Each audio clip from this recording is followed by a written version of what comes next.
હા, એક ભાઈ હોટલમાં જઈને બેઠો એટલે વેઇટરે એ ભાઈને આવીને કીધું કે સમોસાની સાથે તમને કઈ ચટણી આપું, ટમેટાની આપું કે આંબલીની આપું?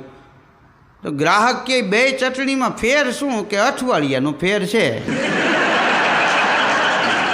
હા, એક ભાઈ એના ઘેરે ગયો, એની ઘરવાળીને કે મેચને કારણે આજ મારે નોકરી ગુમાવવી પડી.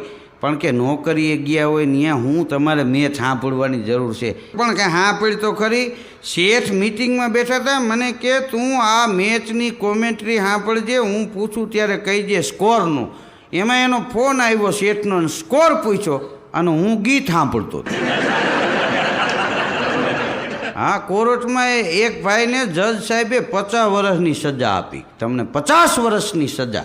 ઓલો કે સાહેબ એટલું તો હું જીવી છે નહીં. તો કે ખેંચાય એટલું ખેંચી લઈ જાય.